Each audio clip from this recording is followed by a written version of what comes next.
Upstate Medical University in Syracuse, New York invites you to Be the Informed Patient with the podcast that features experts from Central New York's only academic medical center. I'm your host, Andras Smith.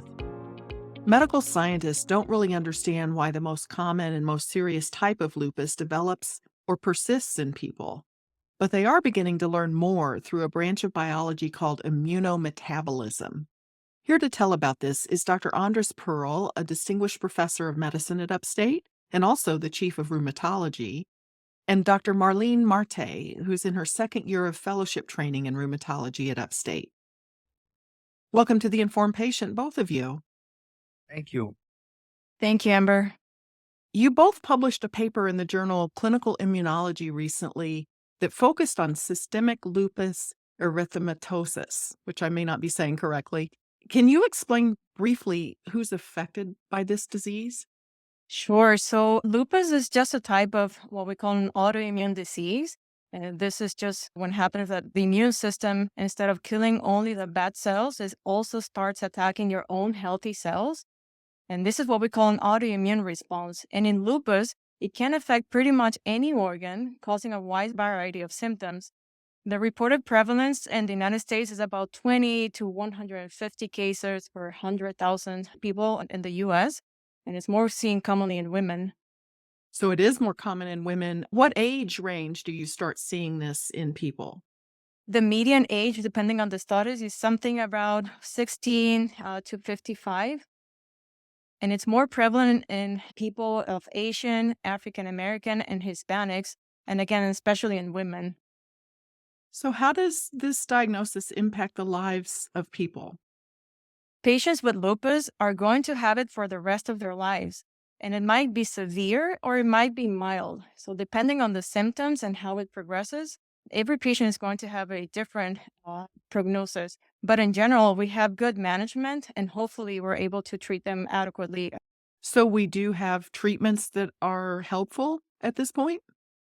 So far, we don't have any cure for lupus. However, we have a wide variety of treatments that can be used to reduce the symptoms, to limit the damage to vital organs, and to reduce the risk of recurrence as well. What have been the leading theories that researchers have for what causes someone to develop lupus? Because that's still pretty much a mystery, right? Oh, it is. And that is mostly because lupus is a very heterogeneous disease. That just means that there's a lot of factors going on, so multifactorial. And this also explains why there are so many different presentations of patients. They're going to have different symptoms, manifestations. Even the disease course is going to be very different from one patient to the other. And even the treatment response. So, not because something didn't work for a patient, it won't work for the other one. And that is because there are lots of genetic, hormonal, and even environmental factors that play a role into the disease pathology, and of course, immune dysfunction as well. So when you say genetic, does that mean it runs in families? And if I have a mother or an aunt or a grandmother who had this, that I'm more likely to get it? Well, yes, some of the studies that have been done on this area that show that there is an increased risk of lupus in patients that have a family member that was diagnosed with lupus, but majority of cases are sporadic. That means that happens in patients without any family history of lupus. So what genetic factors have been identified? Are there specific genes that a person could be tested to see if they have that would set them up to have lupus? So let me answer these questions. There are approximately 100 genes, a range of 100 genes that are implicated in causing lupus. The prevalence of lupus is about 25% in identical twins. That gives you an idea that genes contribute about 25% to the development of the disease. Leaves a lot to the environment. So there's a 75% discordant rate in identical twins. The environmental factors that have really been implicated over the years are UV light, UV exposure, infections, viral, bacterial infections.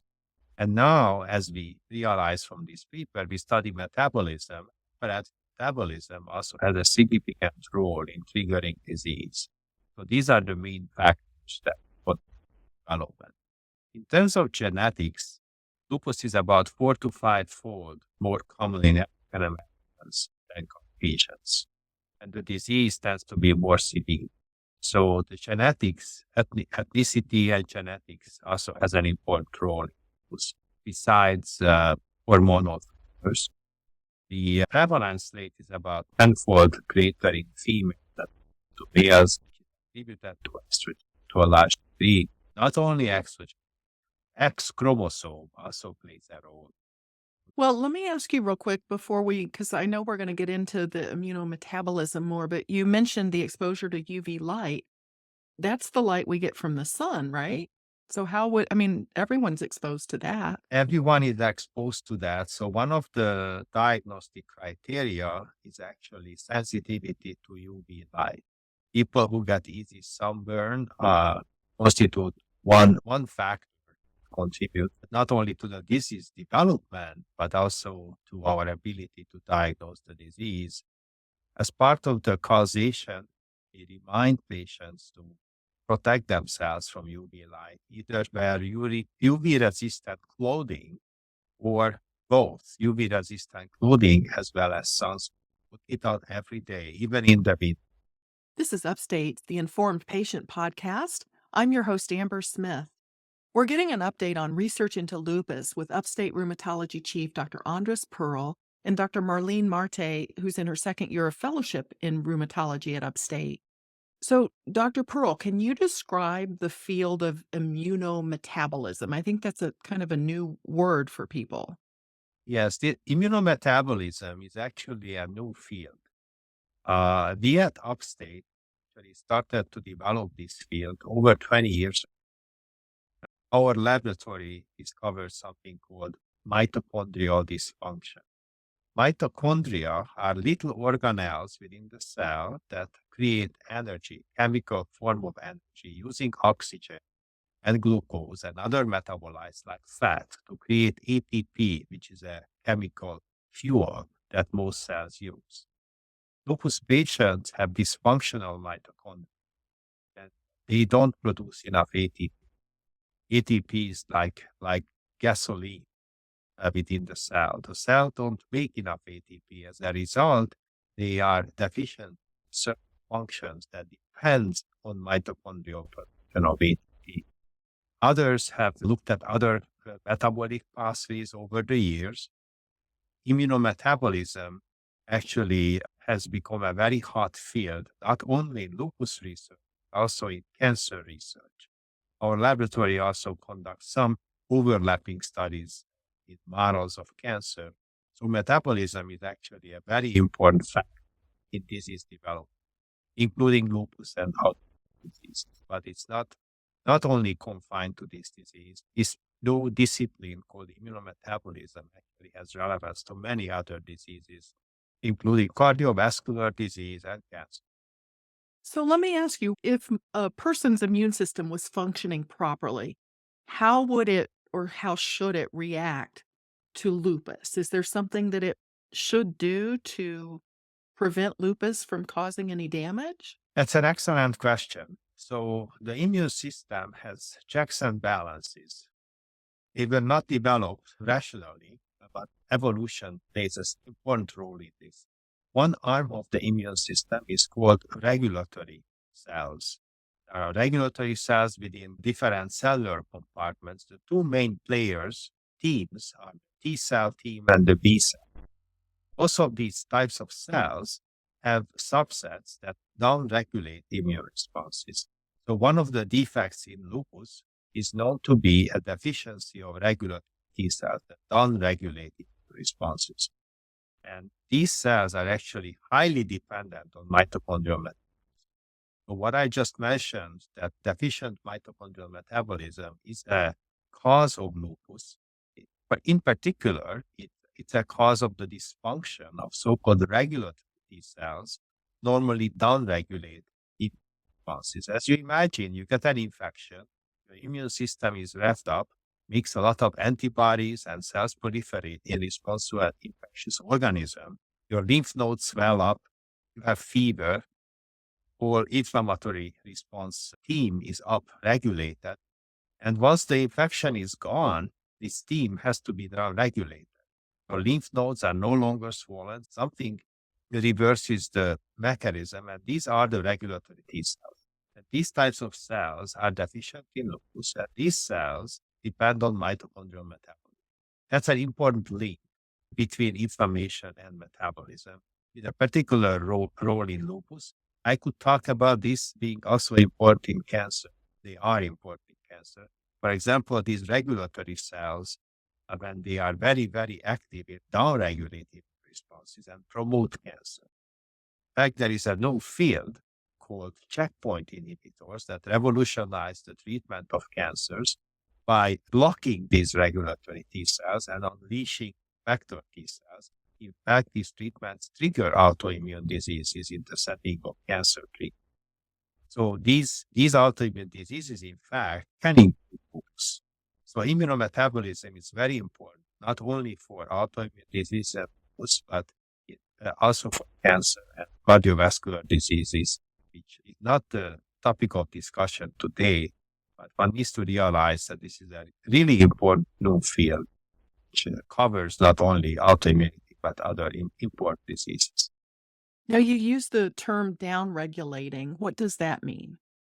Downregulating means inhibiting, reversing the process, blocking inflammation, regulating in negative direction. So, if the immune system is malfunctioning or deficient in lupus and the metabolism isn't working in lupus, is the immune system and the metabolism, are they working together? Or are they opposing each other? Are they against each other? So metabolism is supporting the immune system. When certain types of cells develop, some of them, like regulatory T cells, depend on mitochondrial metabolism. So when mitochondrial metabolism is inhibited due to genetic factors or environmental factors, these cells do not develop. That disposes to inflammation. On the other hand, the inflammatory cells, particularly CD4 T cells, this is a type of cell that orchestrates the inflammatory process involving other types of cells, such as so-called B cells that make antibodies, and the innate immune system that produces inflammatory proteins. So these CD4 T cells depend on glucose, for example, and glycolysis, sugar. So sugar, especially processed sugar, is highly inflammatory in many ways, but one mechanism involves the expansion of these effector inflammatory T cells, which are highly dependent on sugar. So it sounds like this immunometabolism, the work that you're doing, you are learning a lot more about lupus this way. Yes, we are learning a lot more about biology as well as lupus. And these metabolic pathways are also very important in trying to control the disease. So finding ways of controlling inflammation through metabolism. So what we put in our body is actually quite relevant on the functioning of the immune system and potentially treating or preventing inflammatory diseases.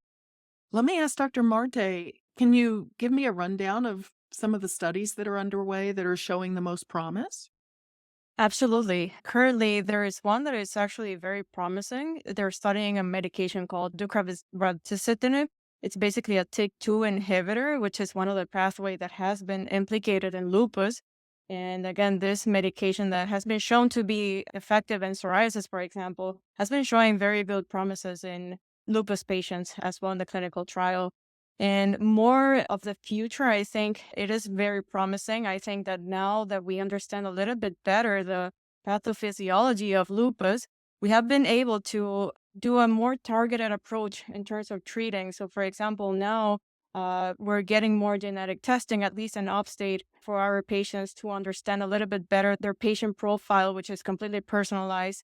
And then we also obtain usually a cytokine panel, which helps to understand which cytokines, which is just basically the markers of inflammation of each of the pathways involved in the pathophysiology of lupus, are either increased or decreased in these patients. So again, we're trying to get a more personalized approach to each of these patients because, as we mentioned before, lupus is not just one gene that is mutated and then you get the disease. There's a lot of things that go into play when developing the disease. So we're trying to approach it in a more targeted way.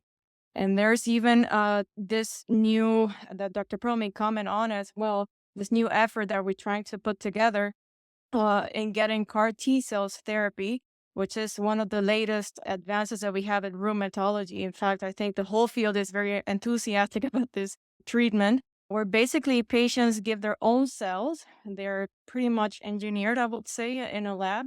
They get engineered in the lab, they get back in the patient's bloodstream. And then the idea is that it kind of cures the autoimmune disease by decreasing the autoantibodies that are produced and potentially improving and even getting off medications, the lupus patients. It's used in oncology field right now, but this procedure of CAR T cells it comes with risks. So for example, these patients have to be monitored close in the ICU because they might complicate with something that is called cytokine release syndrome, where basically there's a lot of inflammation at once happening and they require medications like tocilizumab to decrease the symptomatology of this complication. The thing is that it's a treatment that has been very promising. Again, the patients that have been on CAR T cells have been able to decrease their autoimmunity. So basically, autoantibodies have been decreased and disease activity is close to zero. So it's very promising. Well, you being new in the field of lupus research, I wonder what your outlook is and whether you think science is getting close to having an understanding of the cause or what makes lupus last. Well, definitely, I do think so. I still have some of my attendings telling me that rheumatology back in the days used to be just gold injections and methotrexate, very what we call conventional synthetic DMARDs. But now we have all these biologics that again are trying to have a more targeted approach into treatments. And now looking in the future, I think that again, when we talk about lupus and autoimmune disease, we're talking about diseases that are not curable. But with this CAR T cell, it's very new to the field, but this promise that it could potentially lead to complete remission, it's very, very, I would say, impressive. So yes, I am excited. Well, Dr. Pearl, do you think we're close to having some new treatment options to give patients hope? Yes. So going back to immunometabolism and going back to the mitochondria, which are dysfunctional in lupus. So these mitochondria create actually oxidative stress in the cell. That's one of the reasons why they cause inflammation. Rather than making ATP providing energy, the oxygen is used to make reactive oxygen. Very this particularly happens in T cells. These are the memory cells within the immune system. And these maintain the longevity of the disease. Why the disease is chronic? Because these memory cells are dysfunctional and maintain the memory of disease. To counter that, we started a clinical trial at Upstate, which is organized from this institute, where we treat patients with an antioxidant amino acid called acetylcysteine, which is a derivative of a natural amino acid called cysteine, which is actually deficient. So we're replacing this amino acid now in patients. This trial is now on. We previously showed that this treatment is effective, which have been reproduced by other centers across the world, trying to determine whether this treatment has a durable effect on lupus, how long it lasts. Previously, we found it to be effective over 3 months, and this trial is a 12 months intervention, which is important considering the chronicity of the disease. And Dr. Marte is closely involved in this study in evaluating patients. We all learn how this medication works. This is a very unique study that's ongoing. Well, that's very good to know. I want to thank both of you for making time to tell us about your work. Thank you so much for having us, both of us. It's a pleasure. Thank you very much for having us. I appreciate the opportunity. My guests have been Dr. Andras Perl, a distinguished professor of medicine at Upstate and division chief of rheumatology, along with Dr. Marlene Marte, a second-year rheumatology fellow at Upstate. The Informed Patient is a podcast covering health, science, and medicine, Brought to you by Upstate Medical University in Syracuse, New York, and produced by Jim Howe. Find our archive of previous episodes at upstate.edu/informed. If you enjoyed this episode, please tell a friend to listen too. And you can rate and review the Informed Patient podcast on Spotify, Apple Podcasts, YouTube, or wherever you tune in. This is your host, Amber Smith, thanking you for listening.